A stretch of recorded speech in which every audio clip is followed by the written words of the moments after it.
Okay, so today we'll discuss the quantum systems and the things we done last time, the last formulas, form a bridge from classical to quantum case. So let me write down these formulas explicitly so we'll see what is this connection.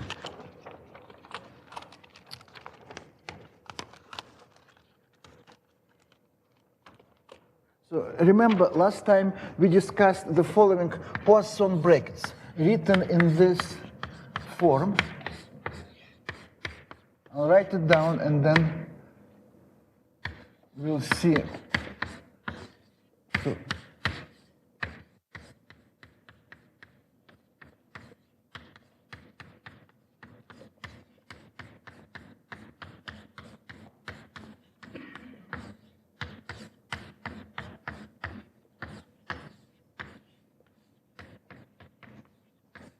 So that's the Poisson brackets. This, say, U is 2 by 2 matrix. This is also 2 by 2. Then this R is 4 by 4. And suppose that this relation holds. And we check in our example for the Heisenberg model, U was S of X, the 2 by 2 matrix built of norm 1 pure imaginary quaternions, and here you put I over lambda. I replaced lambda by 1 over lambda. You have this, and R of lambda is minus capital P over lambda, where P is a permutation matrix in the, so P is a permutation matrix in C2 tensor C2. That's what we discussed. And remember that S is S dot product with Pauli matrices, and they satisfy corresponding Poisson brackets epsilon ABC as C of X delta X minus pi. So that's the, and in fact, for all other integrable models, Poisson brackets can be put in this nice form, where R is classical R matrix. This is classical R matrix.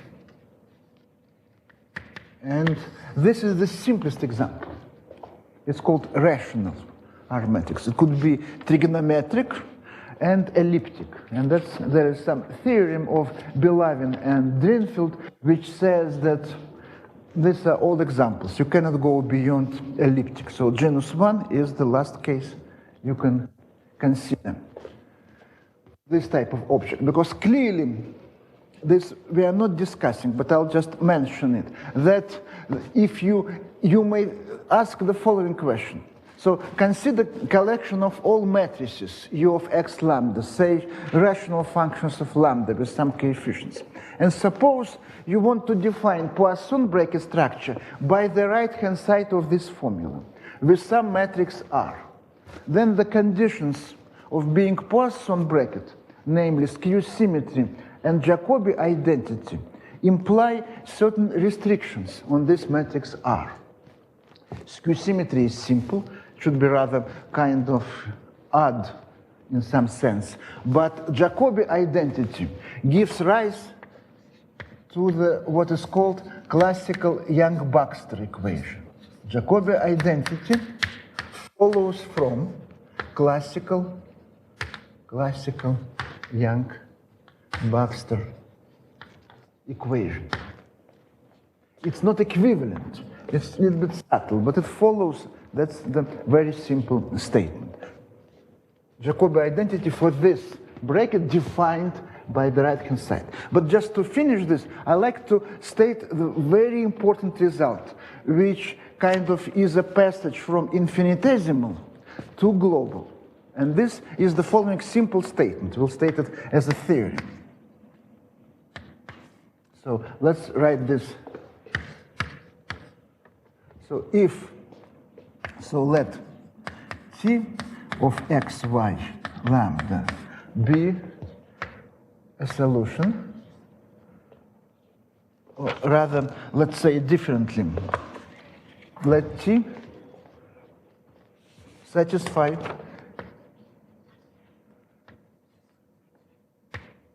equation Tx of x, y, lambda is u of x lambda, T of x, y, lambda, and T of x, y, lambda at x equals to lambda is identity matrix.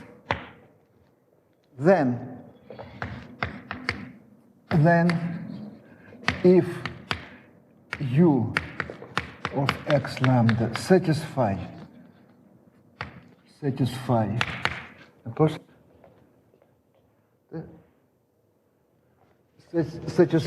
one, then these matrices T of x, y, lambda and T of x, y, mu satisfy another Poisson bracket relation, which has the following form.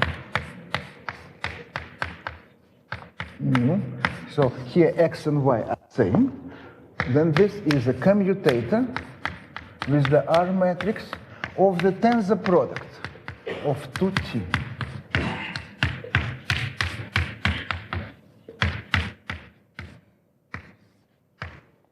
So that's and this is a very basic fact, and it basically says that if you have this relation for the coefficients of this differential equation, then corresponding solutions, T of x, y, lambda, is a transition. You have identity matrix at point y, then you get something at point x.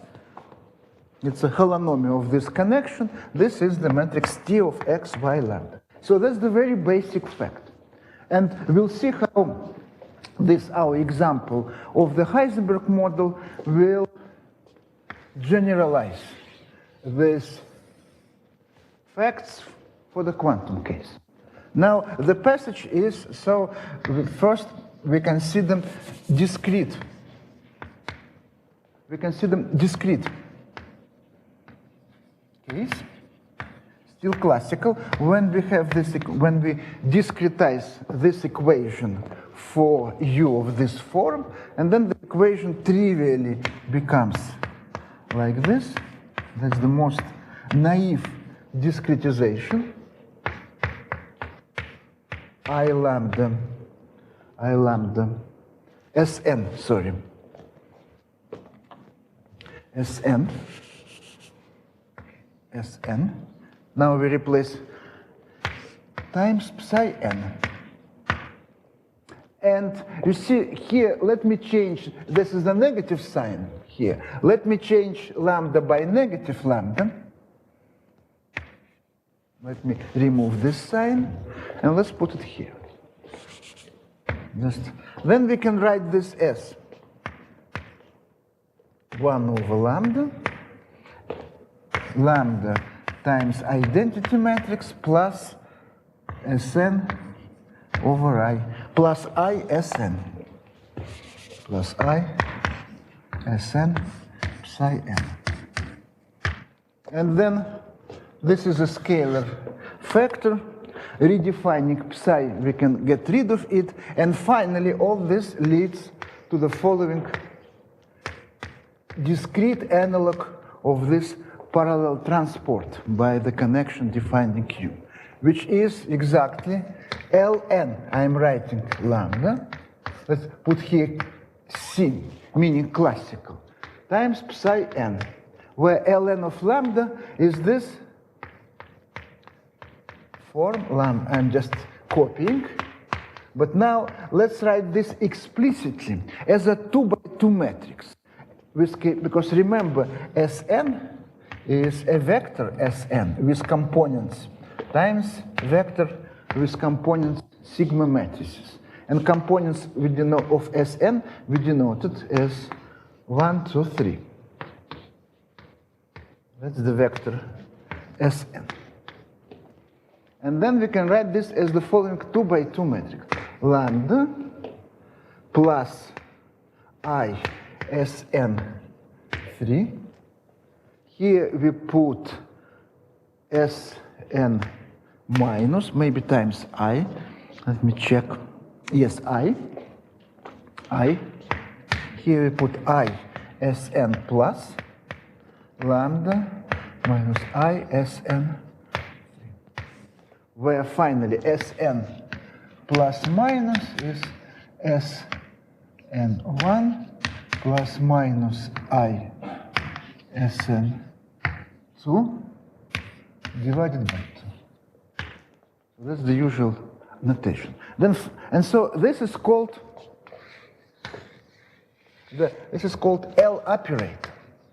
L operator for the classical discretization, for the Heisenberg model, classical Heisenberg model for the discrete approximation, for the discretization of the classical Heisenberg model. And what is remarkable for this model and why it makes it so simple, that quantization keeps the same form. You change nothing, just replace this by operators. And that's what we'll see in a very clean way.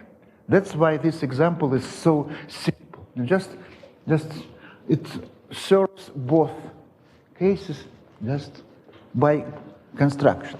So now we end our discussion of classical integrable systems here. It was very broad and limited introduction. Now let's discuss the quantization, what we mean by quantization in this case.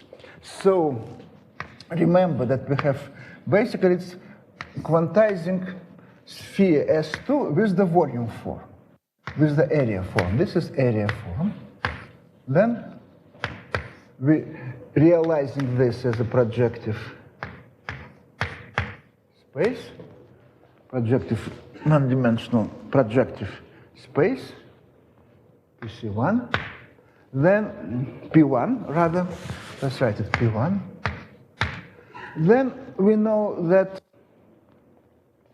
basically geometric quantization is here, is the same as the orbit method, and then it describes all irreducible representations of SU2, of the group SU2, for which this sphere is a coadjoint orbit, and then the spaces, H parameterized Hilbert spaces, the quantization parameterized by integer n, can be described as a holomorphic sections of these line bundles, ON, standard algebra geometric notation, line bundles over pi1 of degree n, negative,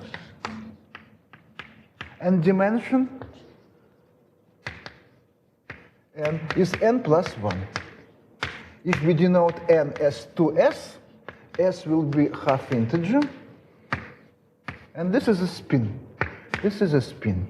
So the spaces are spaces of spin S, and corresponding and representation is given by the generators of a Lie algebra, and they are operators of spin S. So let's write them down.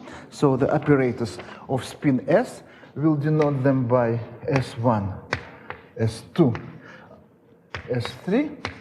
They satisfy always the same commutation relations. Here we put I, now put I, because they are spin operators. Put I, SC, and the spin, so the Casimir S1 square plus S3 square is S times S plus 1. And so these operators act for given S, these operators act in this space. We'll consider the simplest case, spin 1/2. Higher spin can be also considered, where these operators are nothing but the Pauli matrices. Spin 1/2, S, A, 1/2 of the Pauli matrices.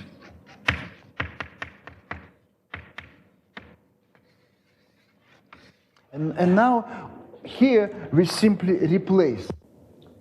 Okay, it's fine now. Yeah? Okay, so we have this operator, so this is the constant, and then, so that's the description of the Heisenberg model, isotropic. It's called XXX model for some reason of spins 1/2. And the point is to find the excitation spectrum of this model in thermodynamical limit, when the chain becomes infinite. And of course, before that, one needs to when capital N is finite, it's just a matrix. It's 2n by 2n matrix. And the question is of diagonalizing it. So this is the simplest form of quantum theory when everything is given by matrices of rather large size. And then the idea is, then the history of this is well known. It was solved by Bethe using what is called coordinate beta ansatz, and it was kind of used. Then later it is used describing some physical models, actually very thin and narrow on the plane. But we'll discuss very basic mathematics, or rather algebra, which comes with it. And this whole algebra is built on this L operator, where now things are operators, so I will replace C by Q and keep the same form. So this is what is a quantum L operator?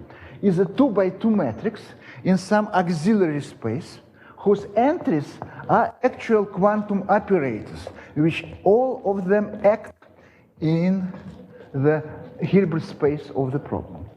So we consider, so that's the setup. Now we have all these ingredients here. Now so this was a derivation. So, and then we consider quantum.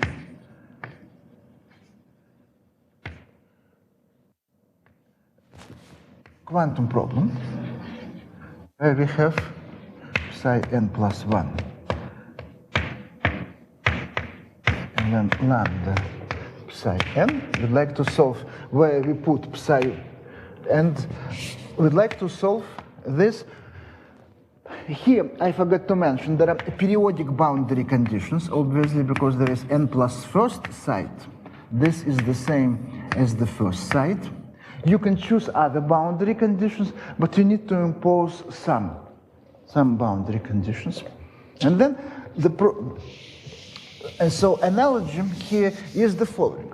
Like in the classical case, we have similar model, which was the classical Heisenberg model. It was completely integrable. And in addition to the Hamiltonian, it possesses infinitely many integrals of motion. They were Poisson commuting. And all these integral of motions can be obtained from the Lax operator by considering scattering data, considering transition coefficient, and expanding it in powers of lambda.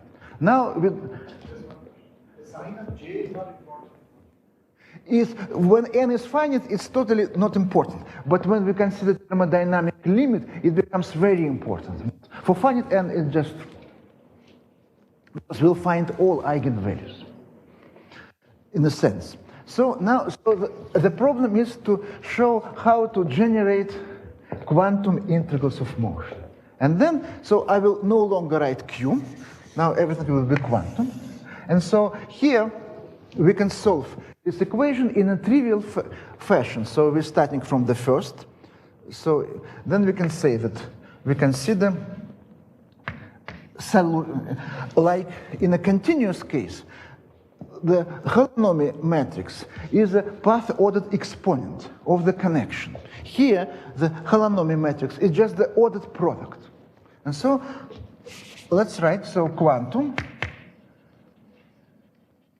monodromy, or rather, holonomy, if you like, monodromy matrix, call it tau n, which is a product, ordered product L1 of. Right, so this matrix R has this form, where I times 4 by 4 identity matrix plus lambda times the permutation matrix. This is called Yang R matrix. And it's kind of first appears indirectly in Yang works on multi-component Bose-gas. Yes, P is a permutation, same P as over there. And for P, there is a nice formula for P, which I'll write maybe here, if it's visible still. P can be written as 1/2 summation A from 0 to 3. You get sigma A times sigma A, tensor, where sigma 0 is identity, 2 by 2 identity matrix. That's the neat formula for the permutation matrix. So, and then one can check, and this is really very elementary and trivial checkup. The whole idea is to write down it in this form. And then we get then automatically we get that these relations for each n, they automatically imply. So let's make this as a statement. There are too many formulas written. So let's call this relation 2. This relation is 2. So this is also, we'll keep this formula because that's the main thing. These relations 2 automatically imply, so we'll just, so 2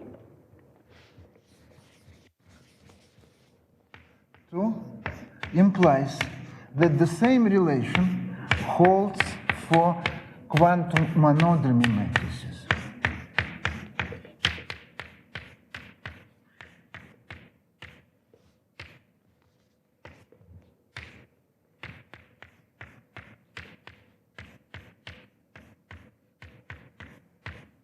Delete this. Tn of lambda R. So that's the key fact. And this formula should be compared with the formula above. They are of the similar nature, but this is classical, this is quantum. And so we see we have local formula, global formula is exactly the same, commutation relation, can be written in this form. Why this holds? It holds for a trivial reason. You see, you can kind of, this T tau n of lambda is a product of 2 by 2 matrices. This tau n of mu is the product of 2 by 2 matrices. And so you like to apply it to multiply this for all n group together. In doing this, one needs to use the formula. If you have tensor product of 2 matrices times tensor product of 2 other matrices, then if B and C, if these are ordinary matrices made of numbers, then this equals to A times C tensor B times D. And the same holds if you have more factors. And if this holds, local immediately implies global for trivial reasons. But why this holds? Now A, B, C, D are matrices made of operators. But you see A stands on the first place, B on the second. Same C on the first, D on the second. Now, although B and C, here you need only to change the order of B and C, of elements. And this holds because you move C passing B. And this holds because quantum operators at different sites commute. Therefore, when you have them in a matrix form, you can treat them as numbers at different sites. And when we're using this formula, 2 immediately gives this. That's basically the proof. And now we have this relation. And so finally, introducing, as before, the trace of the monodromy matrix, we bring this to the other side. It's a conjugation. Now we're using the cyclic property of a trace. Then this is 3. 3 implies commutativity.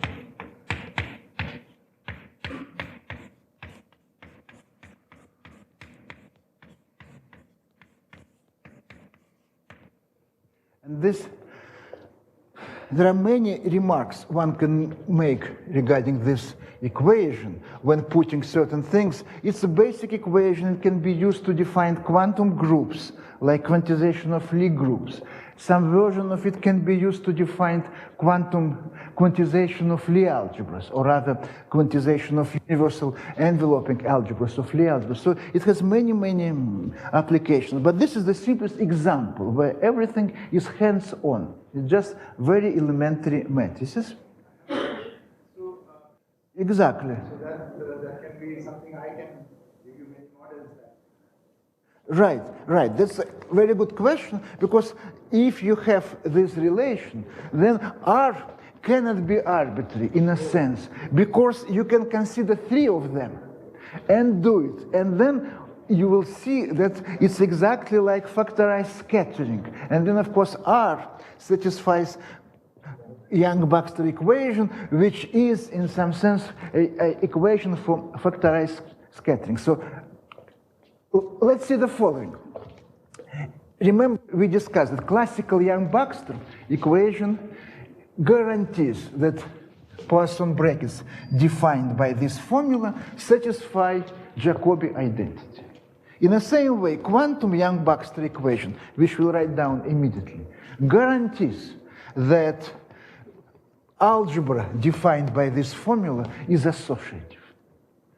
So, and that's kind of makes it's a basic fact that if you think of associative algebras as a deformations of commutative algebras with a Poisson bracket, deformation with direction of a Poisson bracket.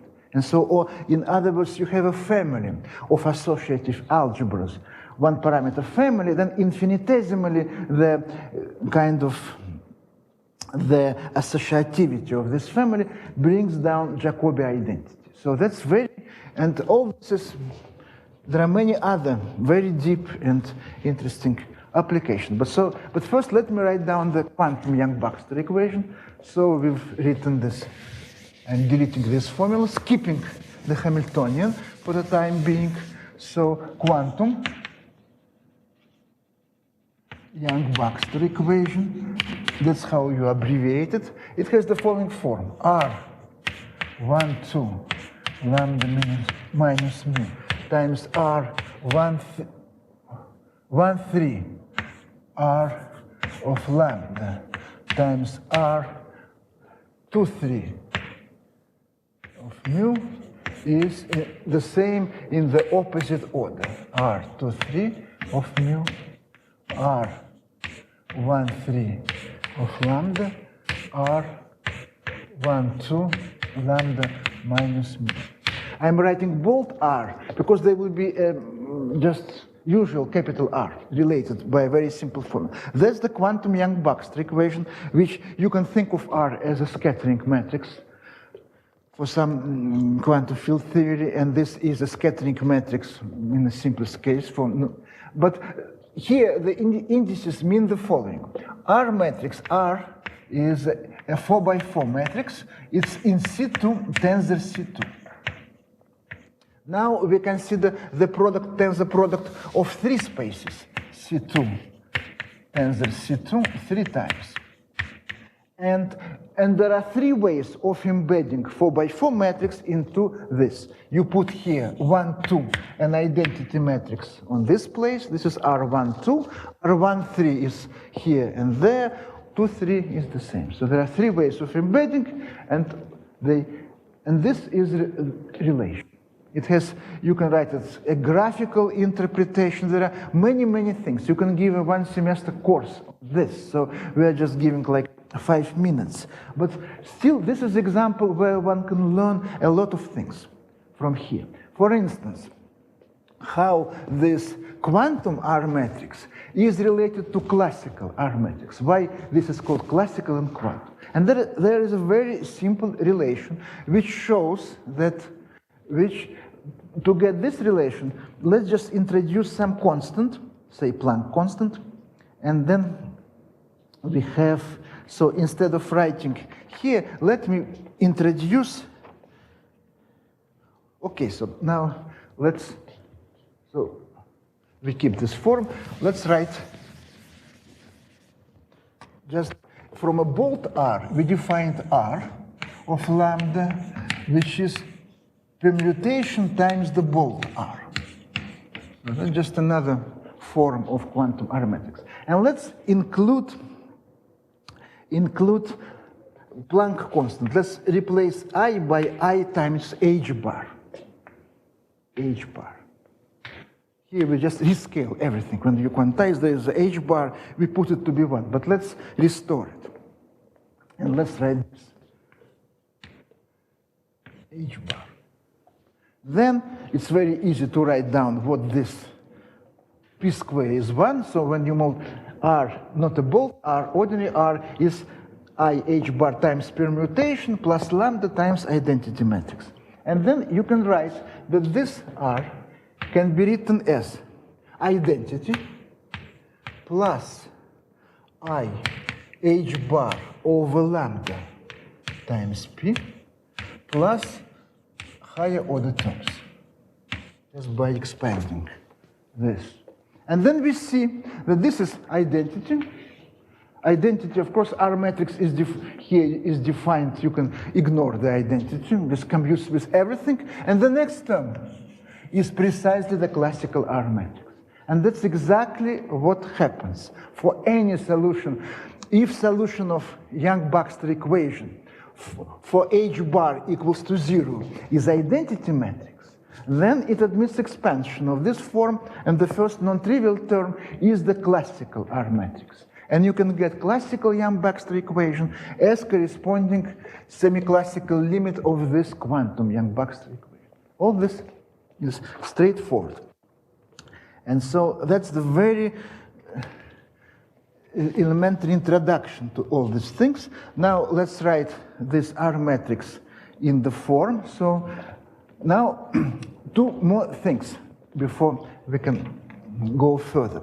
First, let's see how to get the quantum Hamiltonian from the trace of the monodromy matrix. It's not difficult. It's just you basically dealing with polynomials. You can check when you have 2 sides, 3 sides, 4 sides, and then you get a very basic formula.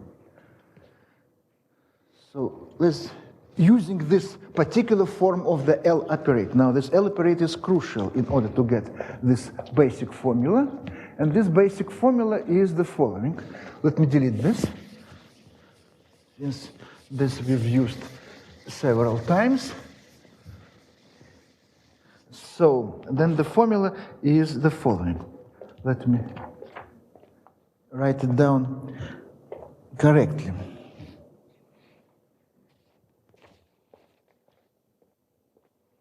That quantum Hamiltonian, Heisenberg Hamiltonian, is precisely, well, I times capital J over 2, not that important. Now you get a logarithmic derivative of the trace of the monodromy matrix, plus a constant. Well, evaluated at a special point, lambda equals I over 2, plus a constant, which constant times identity matrix. That's the formula. And you taking higher derivatives, you get other Hamiltonians. You see, why you take a log? It's a very simple thing. Because when you multiply all L operators, you multiply corresponding spin operators. And they will interact, like interaction will be all spins over the whole N, capital N sides. But when you take log, you make things local. When you take just a log without derivatives, you get a cyclic shift operator. Just follows from this formula. You take the first derivative, you get nearest neighbors interactions. You take second derivative of lambda, you get 3 neighbors interact, nearest neighbors, and so on. And in this form, you get quantum integrals of motion, starting with a momentum, which is a cyclic shift operator. it commutes with the Hamiltonian, then the Hamiltonian, then the next integral, which interaction n plus 1, n plus 2, and so on. And that's how you can prove, like Liouville theorem type of integrability, you have a commuting family of quantum integrals of motion. But that's the one half. We need to go further, and instead of finding action angle variables in classical mechanics, here we diagonalize the Hamiltonian. And in this sense, quantum mechanics is somewhat easier than classical mechanics, because in classical mechanics, we need to solve equations of motion, which are very nonlinear in general. Only for harmonic oscillator, they're nice. In quantum mechanics, we are solving the eigenvalue problem for the Hamiltonian, which is a linear problem. Of course, this is correct, but we need also to find correlation functions, which are nonlinear. But that's further things. Of course, the difficult part is to find correlation functions. So finding excitation spectrum and scattering is linear thing, which can be done nicely, much easier than in classical mechanics. But finding correlation functions, say in this case, correlation functions of spins when capital N goes to infinity, is very difficult. But these methods can be used. And there is a series of papers by Miva, Jimba, and Smirnov where they discuss all this. It uses the whole machinery of quantum groups, inverse scattering, and other things. But all this can be done. But now what we are doing, we are trying to diagonalize the quantum Hamiltonian, and there is a very nice way of doing it. So we'd like to find the eigenvalues instead of diagonalizing just the Heisenberg Hamiltonian.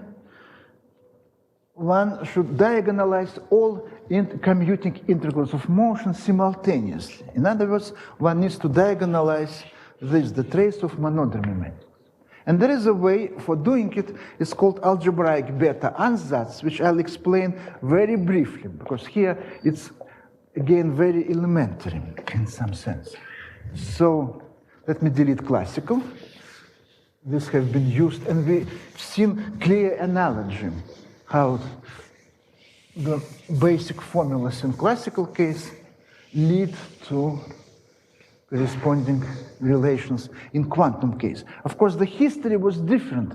One first considered the quantum case and get that formula as a semi-classical limit. But logically, it should go this way. So now, let's write the monodromy matrix as A, B, C, D. So the key is to use like all matrix elements, Dn. Trace is A plus D. And this relation for this quantum R matrix gives commutation relation between all of them. And let's write down so this 3 implies, let's write down, let me write it down, just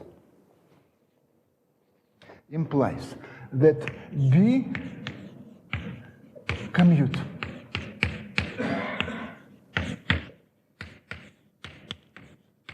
And same for C, but C is not that important. Then commutation A with B, A, lambda, B, and mu. This is, it looks like they commute with some function we'll write down.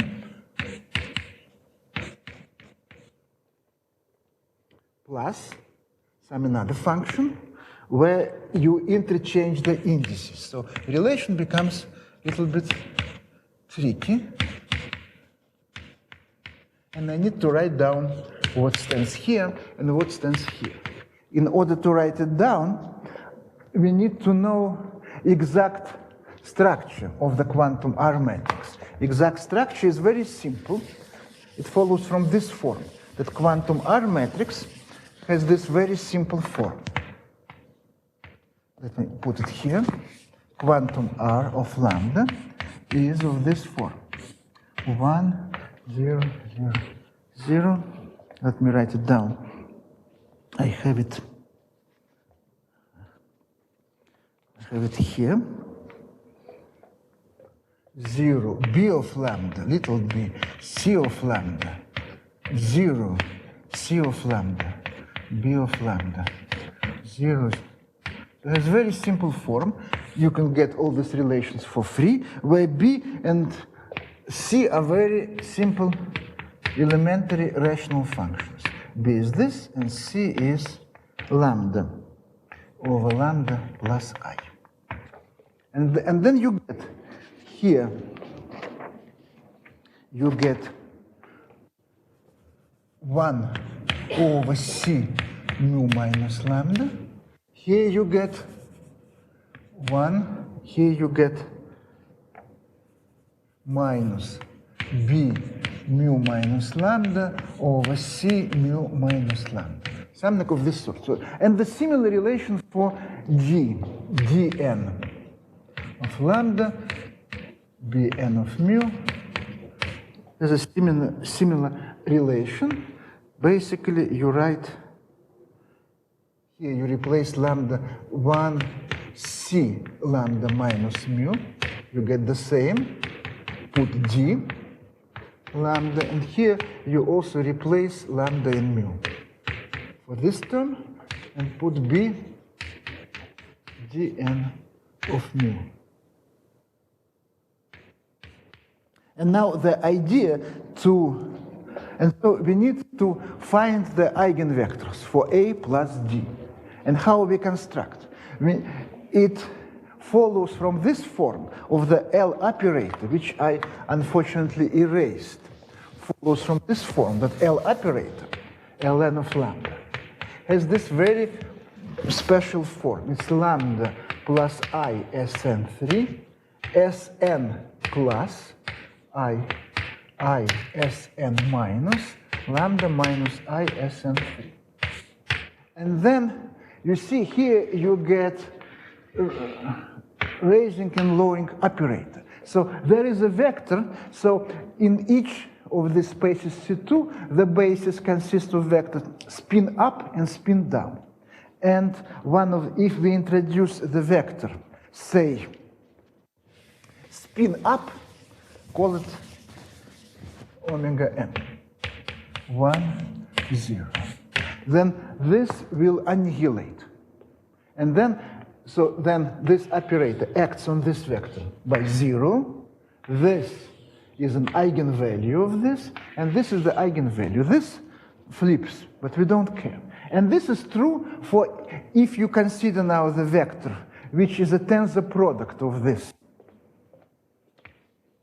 Spin up. Let's consider the state where all spins are up. Omega n tensor, or rather omega 1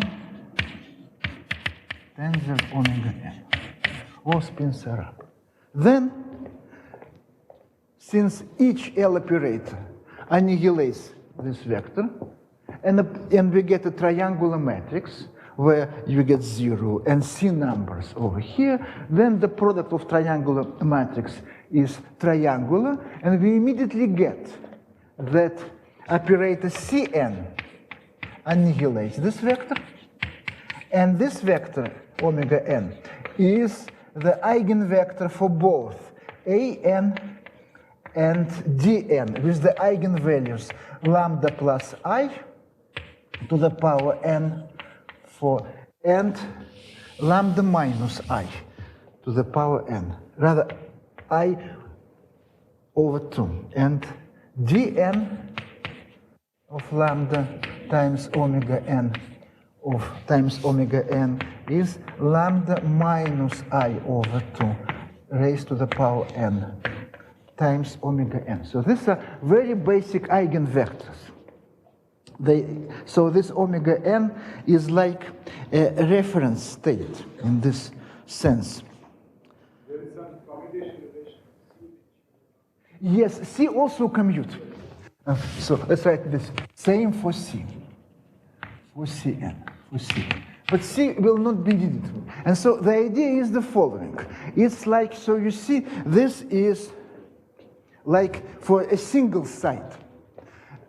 This operator annihilates this vector. This operator creates another vector. So the idea use B as a creation operators. So C are like annihilation operators, B are creation operators, and the idea, so this relation have been used completely in this form. So that's very important. And in this case, everything is very simple. Then, so the idea is look for the eigenvectors of Tn of lambda in the following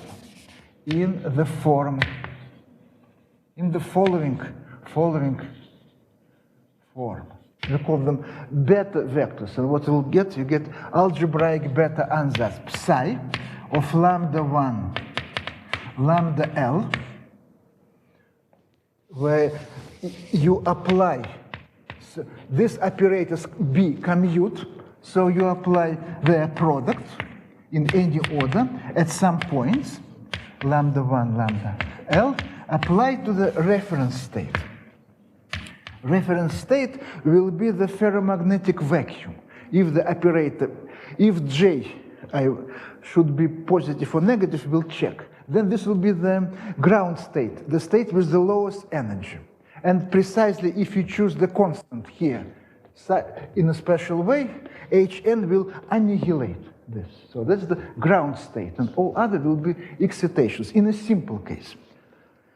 And so that's you building other states as excitations above this state, and then one needs to verify that this psi is an eigenvector. This is done by algebraic beta ansatz. What you do the following. I'll just explain briefly. I'll give a reference, but apply it to psi, lambda L. And what you do, using these commutation relations, you can move A through all B until you hit this omega, which is the eigenvector, and A disappears. Same with D. In this way, you obtain plenty of terms. On each step, you create two terms.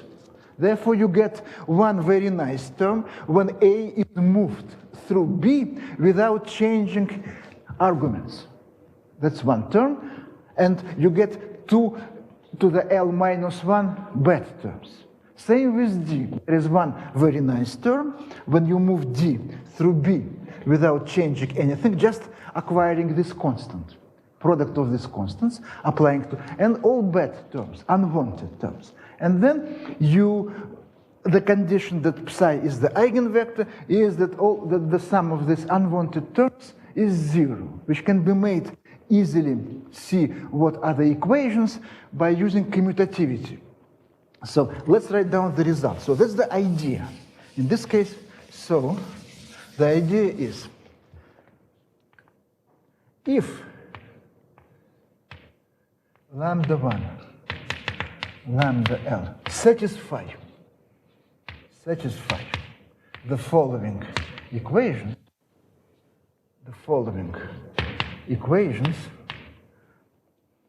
let's write them down.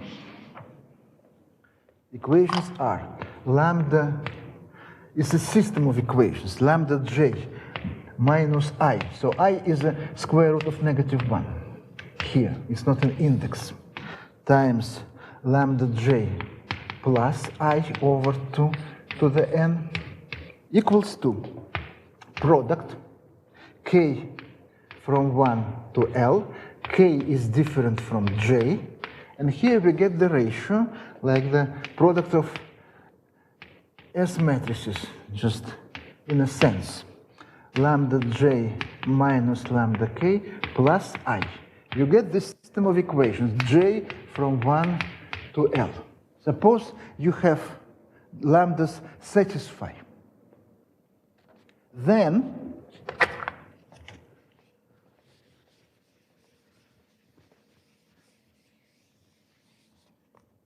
then psi is the eigenvector. This psi is the eigenvector of the operator Tn of lambda, then psi.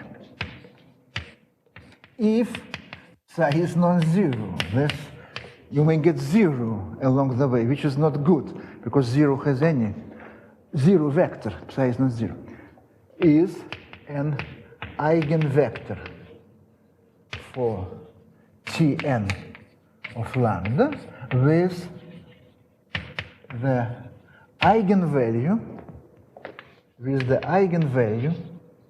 call this, let me write it on top probably, because on top. So once we are at this stage, the local quantum L operator disappears, because we have already all information. Then let's write the simplest formula, capital lambda of lambda, and this, they are called rapidities in some sense, or quasi-momenta, if you like. In this, it's better to call them quasi-momenta. We get this is a product, lambda plus I over 2 to the n, product lambda minus lambda j minus I over lambda minus lambda j from 1 to L plus lambda minus I over 2 to the n, here product j1 to L lambda minus lambda j plus I over lambda minus lambda j. So this exactly, you get this eigenvalue by using this first formula repeatedly. You just compute the product of these factors. This is precisely B over C. And this is the eigenvalue of AN applied for this reference state. So that's the statement. It doesn't say that you can get, you see, after all, we have a 2n times 2n matrix. It has finitely many eigenvalues. Here it looks like there are plenty of lambdas. Of course, there should be restrictions. The key condition is that psi is non-zero. It should be non-zero vector. Because if you apply too many b's to the omega n, to the reference, you'll get 0, because it's like in representation theory. You apply too many creation operators, you go beyond the space, you get 0. But this is called beta equations. These are beta equations. And they have a very nice meaning. These are algebraic equations. You see, when operators A of lambda and B of lambda and D of lambda are polynomials in lambda, therefore the left-hand side should have no poles. It has poles at lambda equals lambda j. Then, therefore, the residues at these poles must be 0. This is precisely the beta equation. So beta equation is the fact that this is a polynomial function of lambda.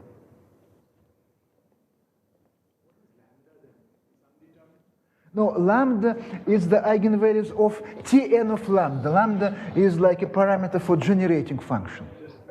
Parameter, right, because we are diagonalizing the family of commuting integrals of motion, and you form a generating function.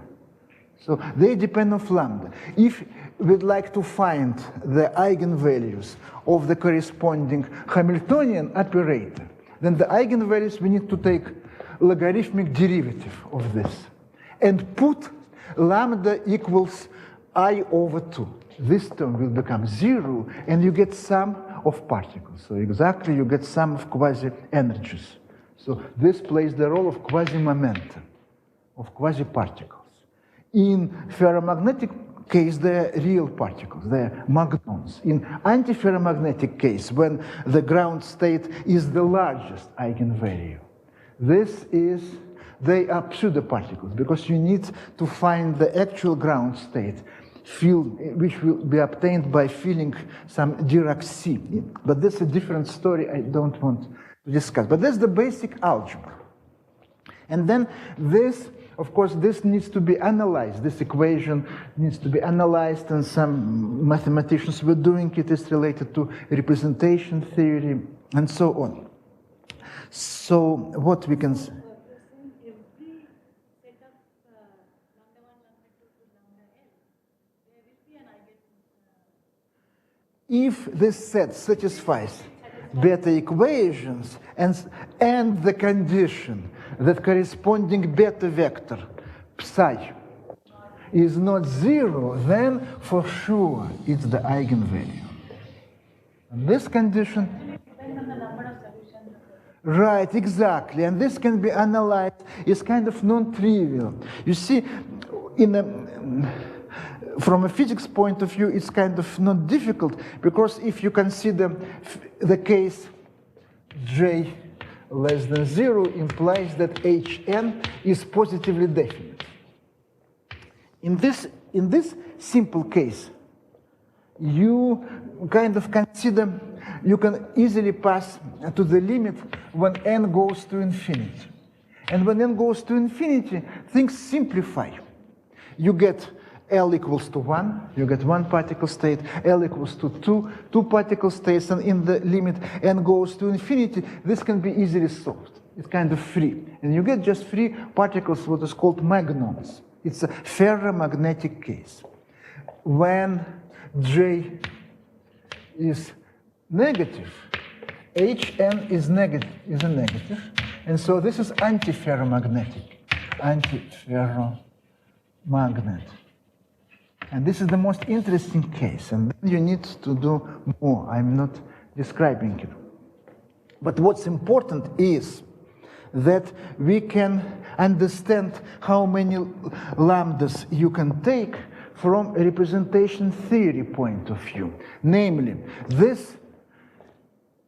there is a symmetry, SU2. There is SU2 symmetry. There are acting. You have a diagonal action of SU2 on a corresponding space of n sides, right?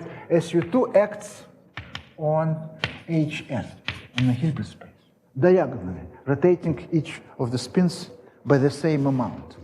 And then it turns out that the beta vectors are the highest weight vectors of this representation. Therefore, automatically, you get a restriction that L is less or equal than n over 2. And therefore, they are only highest weight vectors. So to get all eigenvectors, you need to apply raising operators, because they are highest weights. Because you see, this representation space decomposes into irreducibles, direct sum, and each builds a corresponding irreducible representation. Each of the beta vectors is the highest weight vector. And there is many interesting combinatorial problems are related to this. So very rich mathematics of this type, combinatorial Young diagrams and other problems, is related to this. And so and of course there is a way to generalize this Hamiltonian to higher spins. So if you consider higher spins,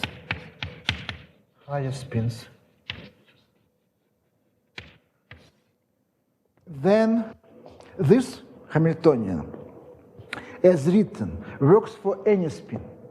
But it's only integrable when spin is 1/2. To get a higher spin, say, for spin S, you need to consider, you take this operator, nearest neighbor interaction, and consider certain polynomial of degree 2s.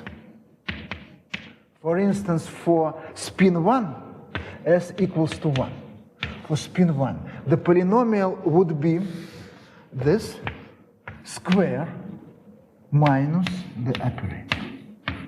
Exactly this. The polynomial is completely fixed. For spin 3/2, you get other, and all of them are integrable by similar technique with the same L operator. Only the action on the ground state will be different. This is spin 1/2. You get spin 1 and any spin. So that's the story, which is just or rather, it's a beginning of the story, because you can go in math direction and get a lot of interesting results. I give a reference, or you can go to use some physical implications. These models are important by itself, and they're also used for models of gross-Neveu type and other things for solving them, like in bad answers in the 80s. So there's a lot of machinery and technology. Yes, it's known. It's known for all spins, of course. Right. Yes, there is some, and also one can consider negative spins, which is also interesting for some other problems. Yeah, but because you see, here we are considering, when we are saying ferromagnetic, antiferromagnetic case, we are thinking of this as a real spin chain in condensed matter. But in other,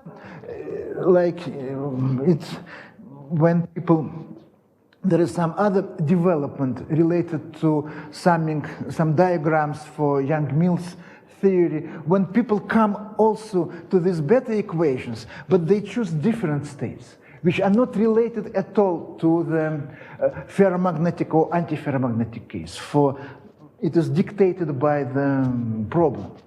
Yes. So but still, this equation, you start with these equations, but then you consider different configurations when capital N goes to D. So this is just a condensed matter point of view. Okay, so let's stop discussing this, I think, because I want to make some, so in the end, I want to discuss some other things. So let me give you references. So just a few, and of course there are many. You can Google them if you like. So references would be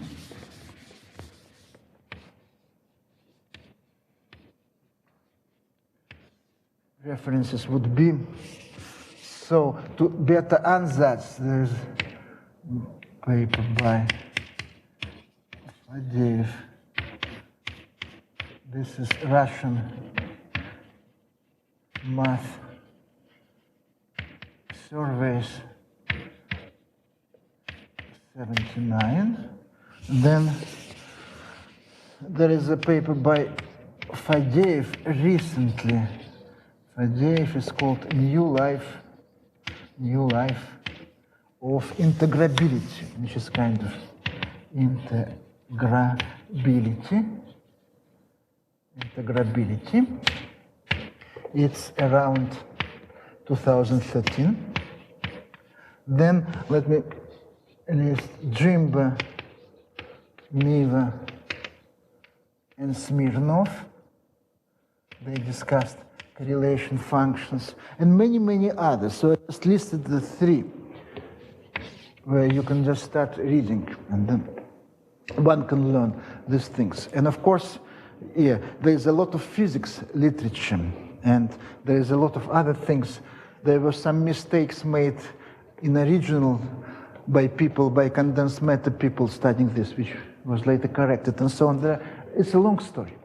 So, but why we are choosing this, because the classical Heisenberg model kind of behaves nicely in classical case and under the quantization. So in this setup, it's just a basic linear algebra. Of course, physics and analysis comes when one considers what is called thermodynamic limit, when n goes to infinity.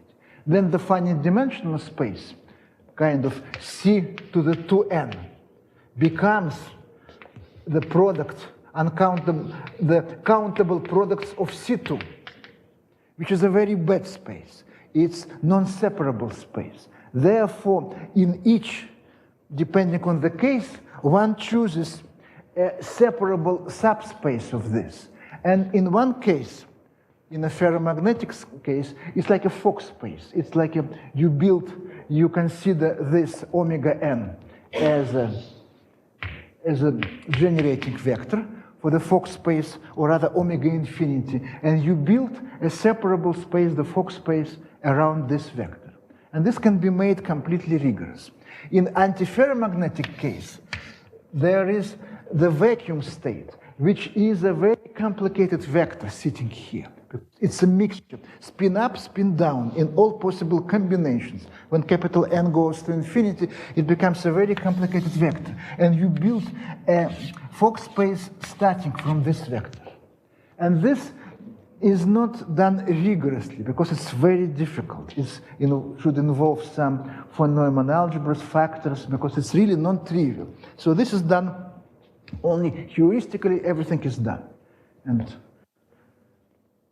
I think in Faddeev's survey, in this one, there are more references, let me say here. It's Faddeev. More references. More references.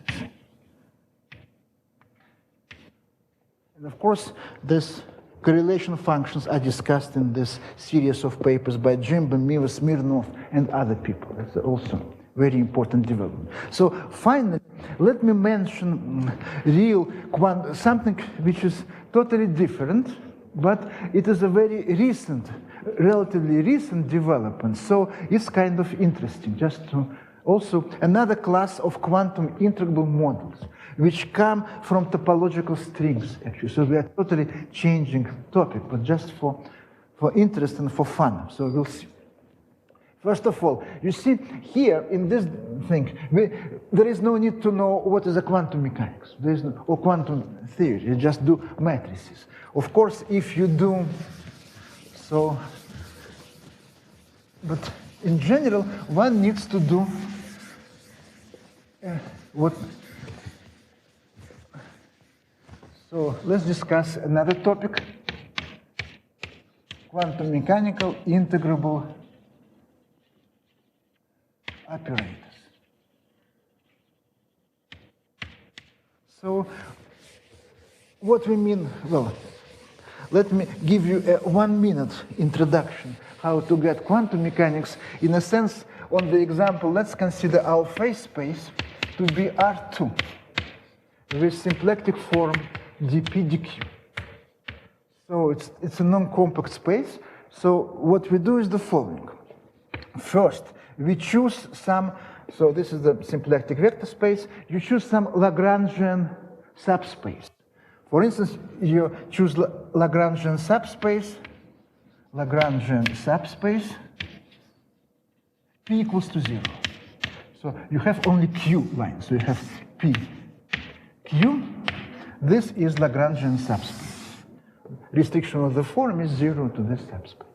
Then, second, consider all Lagrangian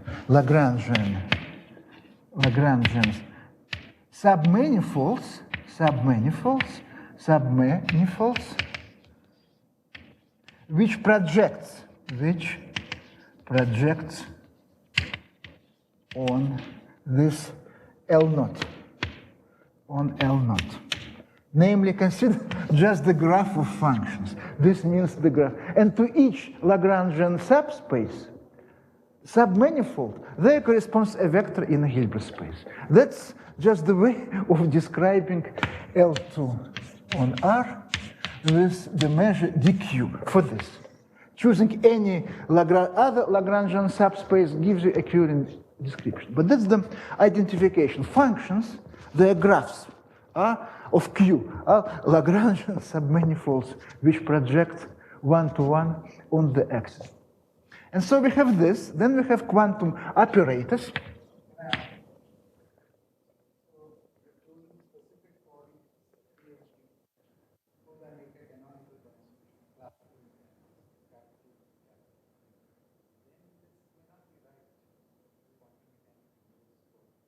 Right, but then it will be unitary Q. Of course, it gives a unitary.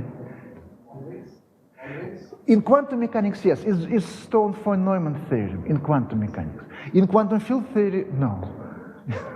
In quantum mechanics, yes. So any choice of subspace gives you a unitary representation. Yeah, they are unitary. In other words, every Right, so they're unitary equivalent. And now let's consider the operator. So we have P and Q, which is I d by dx, or rather 1 over I, and Q, and this is a multiplication by Q. These are operators. And then one can, instead of this, one considers their corresponding while operators, U and V, which are exponents of P and Q. One consider, so let me write them down. And there are two ways of doing it. So one consider usually, so while operators say U is e to the alpha P, V is e to the I beta Q. When alpha and beta are real, these are unitary operators. And they satisfy nice while commutation relation. And these are the operators you deal, right? Because commutation relation between unbounded operators is rather tricky, but while relations between bounded operators are perfectly fine. So that's the usual story. The new twist comes from topological strings. It turns out that considering alpha and beta pure imaginary also makes sense. And when alpha and beta are pure imaginary, instead of being unitary, this capital U and V become self-adjoint unbounded operators. And let's consider the simplest case, and then we'll see how these operators appear and what they're used for. That's a beautiful story, actually, which is quite, well, relatively recent. And this is not directly related to this quantum inverse scattering method, but still it's related to quantum integrability. And that's why I like to finish with this discussion. So fix the parameter B, positive, and consider operators U, which acting on a function psi of Q is psi Q plus IB. So you see, usually when you have unitary operator, it's a shift along the real axis, which is a unitary operator. Now it's a shift in imaginary direction. You may ask how this can be, because function in L2 is not analytically continuous. But it's defined on a dense domain. You take, say, limit functions. They are, and on them it is defined. And this is a genuine self-adjoint unbounded operator. And of course, V is easily defined on Q. It's just a multiplication by, so e to the 2 pi BQ, psi Q. That's a multiplication by exponent, which is decaying in one direction, growing in the, well, just exponent. And then they satisfy the same relation, which should be taken kind of, it's unbounded operators. On their common domain, they satisfy this relation. Q is like in quantum group. Well, it's a Weil relation, rather Hermann-Weil, where Q is e to the pi I b squared.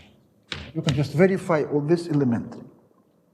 And now, that's, the story starts from topological strings. It goes back to Aganasich, Vafa, Marinho, and other people. I will give a reference to Marcus Marinho papers, which give all the precise reference. Yeah, but that's what. And then the idea is you consider topological strings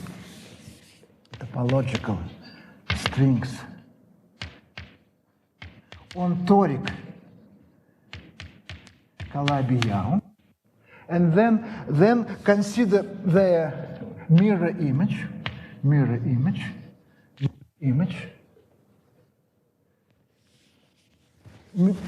It's mirror image, and then on the corresponding mirror curve, then consider quantization of the corresponding mirror curve. This means a very simple thing, mirror curve. You get a curve, which is algebraic curve, which is defined by algebraic equation, which involves little q and little p and q of this sort. Then you get an operator from this curve by replacing p and q by capital. Of course, there is a problem of ordering, but in many examples, such problem doesn't arise because p and q are separate. And let's consider the simplest example treated in this approach. The simplest example would be the following. Let me see. Right, the simplest example would be, and we'll just make, the simplest example is the following.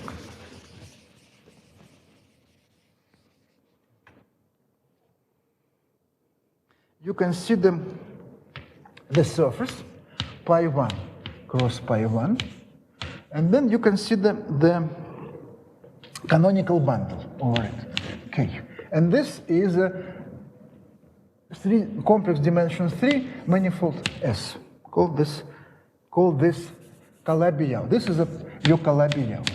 Is this canonical or anti-canonical bundle over pi 1 cross pi 1? The simplest case. This is called local F naught in their terminology. Then corresponding equation for the mirror curve is so simple that corresponding operator has the following form. I'll just write it down. The corresponding operator has the following form, H. It's a genuine operator acting in L2. It has the following form, which is kind of very nice. It's U plus U inverse plus V plus positive constant times V inverse. Gamma, this zeta is greater than 0. Place the rule of mass. That's right, M greater than 0. That's very simple operator. And you see, there is no problem of ordering because the curve was very simple. So that's a genuine, self-adjoint operator, positive, in a Hilbert space.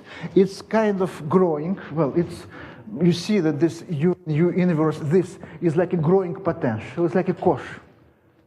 And so this has, well, it can prove that it has discrete spectrum. Its resolvent is of trace class, and then you can define what is called and you can get asymptotics. Well, it has discrete spectrum. The eigenvalue is kind of a very sparse. You can prove the Weil's law for this. There's a paper we wrote with Laptev and Schimmer. You can prove this. But what's discovered by Marcus Marini and Kashaev is the following remarkable fact, that you consider Fredholm determinant of 1 plus this operator, plus lambda h, which is entire function of lambda. And then the remarkable fact is that if you expand in lambda, this determinant contains probably all, but information about BPS states on original Calabi-Yau. So in other words, it encodes Gopa-Kumar-Waffe invariance, this very simple operator.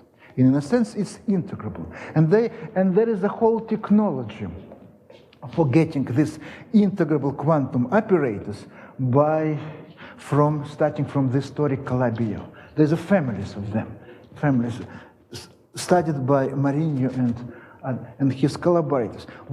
Why they are called integrable? Because in a sense, also their spectrum is obtained by certain quantization conditions, which are exact in some sense. So the remarkable thing is put m equal to 1, m is 1.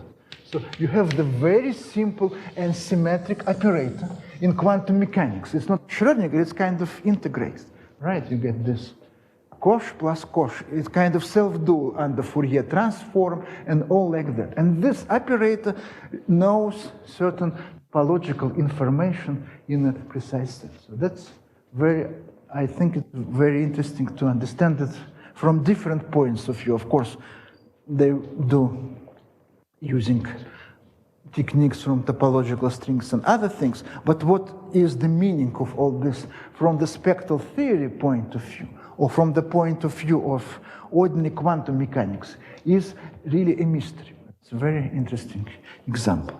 And I think I should stop at this point because it's time, and kind of this was like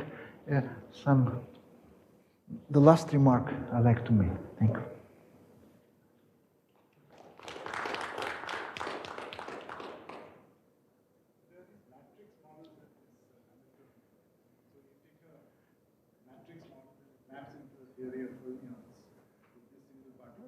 So you have these fermionic states, and therefore they contain homological information. Right. But why you can solve it? Yeah, exactly. That's what they say. And even there's a formula for the eigenfunctions. Yeah, and that's a mystery. Yeah. And that's a miracle.